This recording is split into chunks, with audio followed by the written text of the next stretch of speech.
This is news on WIDERmedia, and I'm Ohima Wider.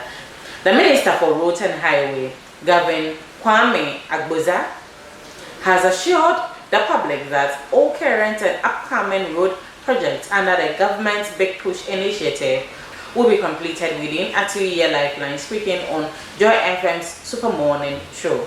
From the road fund to support maintenance and rehabilitation work, let us listen to him. We want reset means that we need to change that narrative.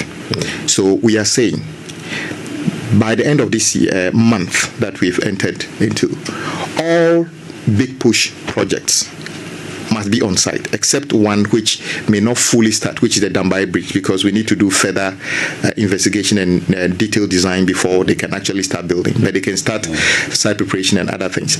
And all the projects have deliberately been structured to be 2 years span, so 24 months. And we are trying. They won't go beyond. No, we are not. So we break them into, because you see, I see a situation where for some reason we award a contractor 100 kilometers of road. Yeah. People forget that constructing 100 kilometers of road is not a small undertaking. Right. But maybe people are more interested in how much does it cost. They are looking at the money involved. So they take the job, and just for the 7 years, 8 years, they don't do anything. We want to avoid that, and I'm saying that from now, Big Push, which is something that we all need like yesterday. Yeah. When we award you 20 kilometers of road, and we say you should finish in 24 months, we are expecting you to finish ahead of schedule. If there's any evidence of 3 months of delay, we'll write it into the contract. We terminate.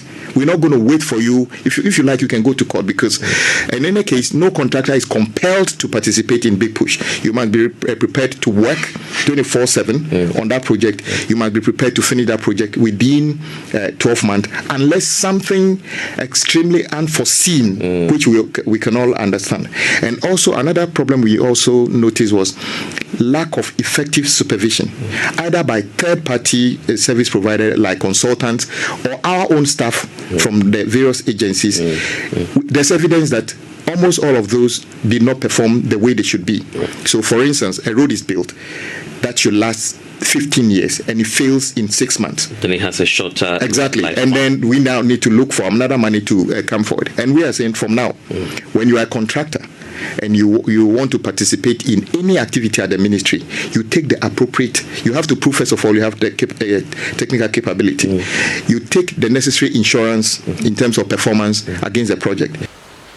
He also stated that that project was awarded during President Akufo-Addo's time.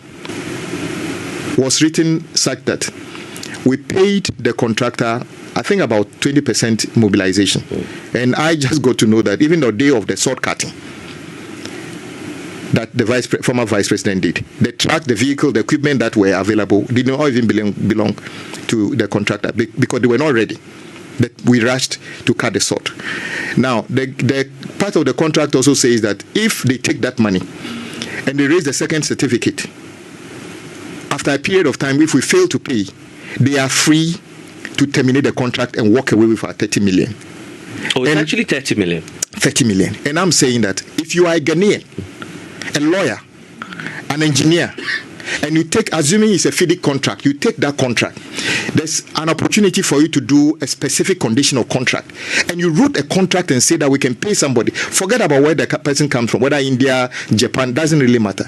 And say that when we pay you 30 million, and you raise a second certificate after a number of months we don't pay you, you can terminate and go. How can you actually hold your Ghana card and tell yourself that you belong to this country? Unless you hate us so much. But for me, it is done already. You've taken our 30 million. We have done no work. You will either have to work up to 30 million or you give us our money back. And there's no way out of this. No amount of meetings, no amount of conferences is going to change this. $30 million, do you know what that is? Do you think the 2-year lifeline given by the road minister is attainable? Share your thoughts in the comment section. Don't forget, this is news on WIDERmedia. Stay tuned for more news.